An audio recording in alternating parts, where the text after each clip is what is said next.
Welcome back. So today we're looking at topic 6, block 4, in our continuing quest of exploring multiplication and division of integers. We are continuing our exploration of division of integers today and looking for patterns. Patterns are important in math. They're all over the place.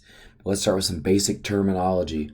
Our first term that we're going to look at today is the word dividend. Dividend.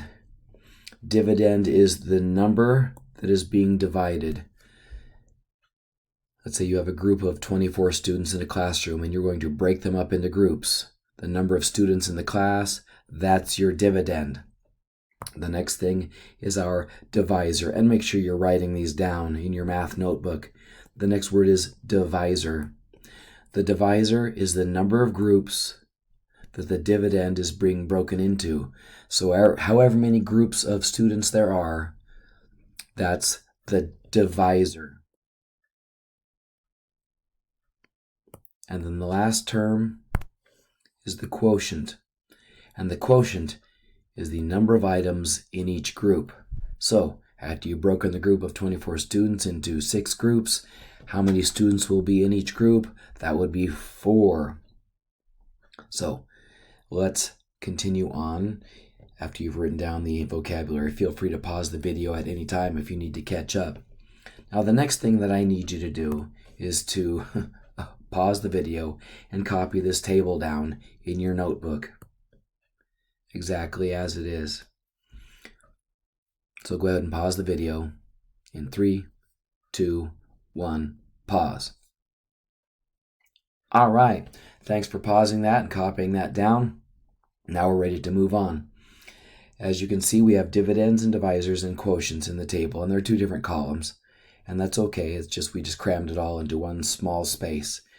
Now you can see that when we divide 12 by 3, 12 divided by 3, we get a quotient of 4. 12 divided by 2, we get a quotient of 6. 12 divided by 1, we get a quotient of 12. If we divide 12 by 0, if you were to do this on a calculator, you would get an error message, and that is because you cannot divide a number by 0. I'll write this down. You cannot divide any number by 0. It's impossible. Your calculator will always give you an error message. So 12 divided by 0. Can't do it. No, can't. You can't write it like this either. Same thing. Can't do it. And you can't do it like this either.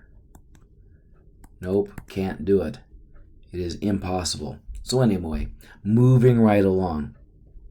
If we divide 12 by -1, we get -12. If we divide 12 by -2, we get -6. 12 divided by -3, -4. 12 divided by -4, -3. -12 divided by 3, -4. -12 divided by +2, -6. -12 divided by +1, -12. And again, -12 divided by 0, you get an error because you can't divide anything by 0. Now, -12 divided by -1 is +12. -12 divided by -2, +6. -12 divided by -3, +4. And -12 divided by -4, +3.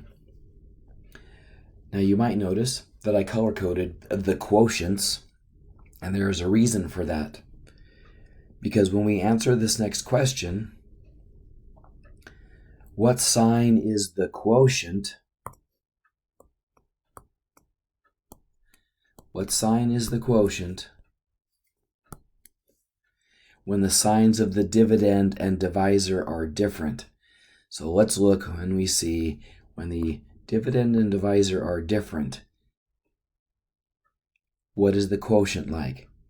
Where do we find sign, the dividend and divisor, when they have different signs, a positive and a negative, or a negative and a positive. We can see that here and here and here and here and here and here and here. The signs are different. What sign is the quotient for those? Should be easy to see if you look at the quotients for all of those. The quotient is negative. Negative, if the signs are different for the dividend and divisor. And what about the sign of the quotient when the signs of the dividend and divisor are the same? When they are the same, what does our quotient look like?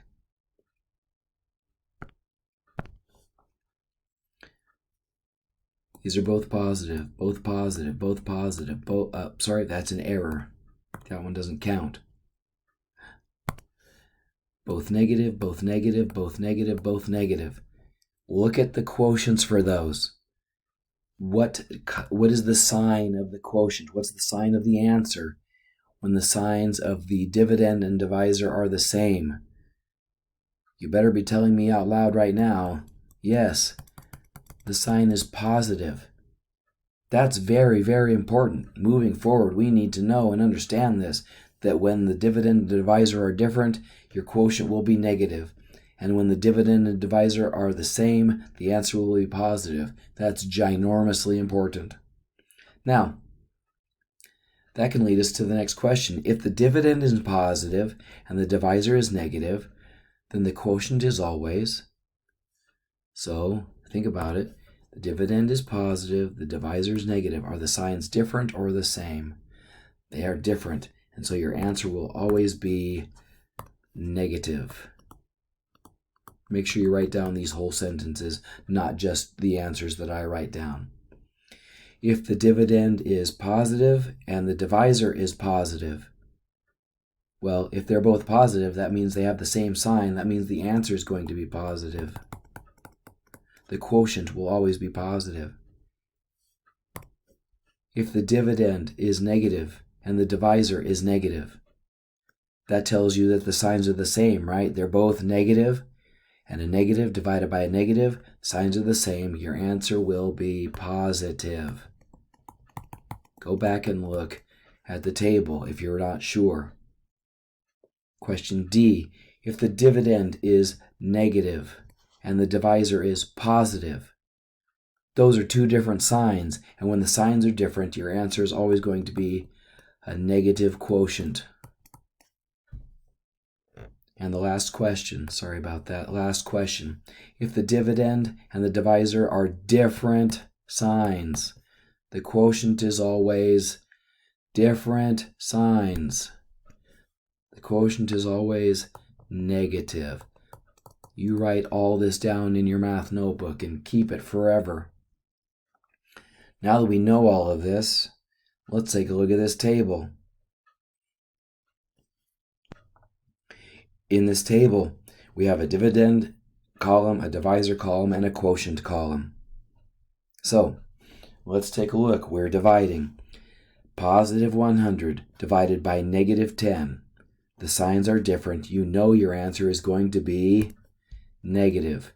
And 100 divided by 10 is 10. They did one for you here.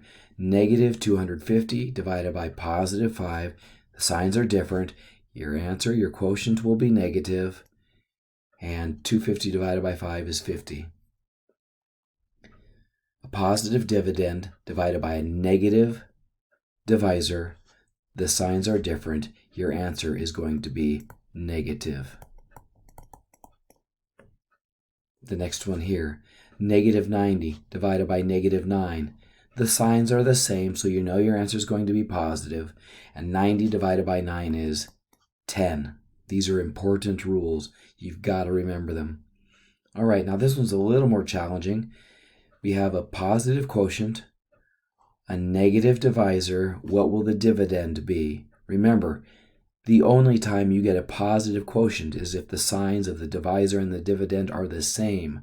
So if this one is negative, your dividend has to be negative, because a negative divided by a negative will always give you a positive quotient. There you go, folks. In just over 10 minutes, you've gotten everything you need to know about the patterns of division. Have a great day. Don't forget to be awesome, and I'll see you next time.